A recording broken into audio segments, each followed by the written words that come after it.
And it wasn't until I started looking at the us or them group, depending on which side of the fence you're on, that I realized that they never mention the actual quality of the book. The quality of the text is never mentioned at all. And it wasn't until there's a member of the other group that says, missing from nearly all the positive reviews is any statement that a child actually liked the book. There's no mention of the quality or the enjoyment of it whatsoever. So, looking at protectors, and I'm going to go quickly. Big thing here was choice, the theme of choice. It's also interesting to notice that as I quantitatively broke these down, both groups spent an equal amount of their speech acts both emphasizing about themselves, emphasizing positives about themselves, and emphasizing negatives about the other group. Equal ratio, equal percentage of their speech acts. So that was just an interesting thing to know. Talked a lot about choice, the fact that it is a choice on behalf of individuals to be homosexual. They also kept claiming a moral majority, based on the huge numbers of Americans that voted against homosexual marriage. 27 states thus far, it's clear that this behavior is not acceptable to most Americans. And then when they're talking about the negatives that they perceive of the other groups, this idea of the sneaky gay. Before you introduce children to this, you better get the whole story and not just what the gay lobby wants you and your innocent children to read. Because we are sneaky. We're coming to get your children. There was also a lot of, not a lot, but a percentage of these reviews that dealt with the idea of sex and disease, which this is a really common discourse when attached to LGBT bodies. And some of them got very graphic, such as this one, where gay sex equals anal fistulas, parasites, gross, colon injuries, hepatitis C, gonorrhea, syphilis, and these problems are pandemic in the gay community. Really, if you look at the health literature, the instances of STIs are actually going down in the LGBT community, but that's something, that's an aside. Also, when they're de-emphasizing negative things about themselves, it's this idea of tolerance. Funny, I guess, just because a person doesn't agree with the homosexual undertones of this children's book, they must be a homophobe. So turning that around and going, oh, really? Well, are you so tolerant? Defending kind of an intolerant act with a declaration of, oh, but you're intolerant. So it's kind of like a double back. And then in terms of emphasizing things that are positive with the other group, this idea of censorship, they never see themselves as censors or people who are trying to take literature out of books. If this is such a controversial book, then why have it in schools in the first place? It doesn't belong there. They don't see themselves as a censored person. And then this idea of inequity. One can love and respect homosexual people as our relatives, neighbors, friends, etc., without accepting and promoting an active homosexual lifestyle. So as long as you just, I don't know how that operationalizes. As long as you stay single and you don't date, you'll be fine. So, some quick interpretations. Ideological stances remain pretty stable throughout the entire body of data. They exert similar efforts in highlighting positive aspects of us and negative aspects of them. The tolerance and or acceptance advocates, deviant atheists, did not recognize any positive aspects of them. Additionally, the ideological squares are used pretty consistently throughout the entire commentary, effectively constructing some us and them categories. It would be interesting to see if this holds up in other CMC spaces, looking at other books like King and King or King and Family or other testimonies. There's very few individuals who do not find themselves in one of these two camps. And if they do, they're either claimed or flamed for their lack of ideological affiliation. I didn't have time to go into that, but those two people who responded in kind of a culturalist way were either, oh, right on, you see it my way, this is what you believe, da-da-da. They had alternative meanings written on top of their review. So they were either derided or claimed. And it was interesting because both sides either derided or claimed them. So,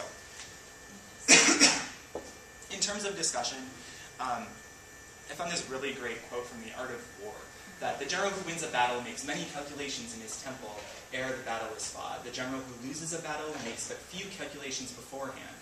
Thus do many calculations lead to victory and few calculations to defeat. How much more no calculation at all? It is by attention to this point that I can foresee who is likely to win or lose. So, in segueing into the discussion, how I see that connecting is we're obviously, the argument that we are proposing right now as educators who are concerned with issues of lesbian, gay, bisexual, transgendered students in our classroom, there's something wrong with our argument because it's not working as effectively as we'd like it to be. I mean, that is the reality of it. Yes, spaces are somewhat more inclusive, but we're still seeing kids who are going through school and it's hellish for them. So what is going on with our argument? And now I'm kind of taking up an ideological stance. And I think part of what we need to do is acknowledge and confront this issue of gay shame. And this is a gender studies concept where we're talking about downplaying the role of sex and downplaying the role of being a minority group. We need to confront that and deal with that. We also need to critically approach children's literature portraying these lesbian and gay relationships. What happens a lot is they are portrayed as equivalent to normal. So as long as you are somewhat equivalent to the normal, you're fine. And then we also need to know that there is a gay agenda. We have one. We want better classrooms for our kids who are engaged in these kind of things. And I have the stop sign, so I'm stopping right there.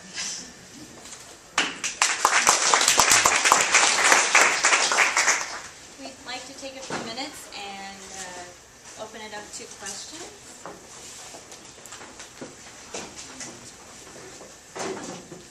Before you close that, I was a little confused, or I should say, this is just me personally. I didn't quite look to see what your descriptor was on the first of the squares. You presented two sets of squares. The first set, I didn't quite catch the topic of that one. I was so involved in the... Was it this one? Yeah. No, it was the one before that. Or maybe both of them were ideological. Okay, they were both. Okay. Yes. Sorry. I knew you. It was more or less in your results because you had actually it wasn't this one. It was the next one, and then you had two. Yes. Where you were doing the two results. So they were both ideological. They were both ideological. Okay. Sorry, I didn't do. No, that's all right. My Panicking was looking at taken. what do I do? No, that's great. This is the first time I've seen the ideological square approach, and it looks really powerful. It seems intuitively accurate, not just only for this topic, but for all of the divisive things, whether it's Tea Party or whether it's half a dozen other things that have done, which caused me to wonder if maybe what you're hitting into here isn't so much a literacy or a language or the usual sorts of issues that we run into, but maybe a kind of a psychological issue. And what this is leading to is, are the ratios that you are finding similar to what other people who've used these ideological square analyses in other areas? Are they similar to what they're finding in terms of, we're good, parts of us that aren't so good, let's not talk about, you're bad, let's talk about your bad parts and not look at your good parts? Actually, when I went back and did the literature, there's not a lot that actually dealt with using an ideological square as a So not that much data. So there wasn't that much data. I found there was an interesting article looking at us and them constructions in lesbian targeted magazines, and those numbers actually didn't map onto mine at all. But that could have been because it was already starting in a space where lesbians and marginalized identity. So as opposed to Amazon being a very mainstream space. So that could have been the difference there. Well, the bottom line is I think you've got a really powerful way of looking at this. Nice job. Thanks. I didn't have to sweat over that one. Yeah. Well, actually, it's also very welcome because too often, and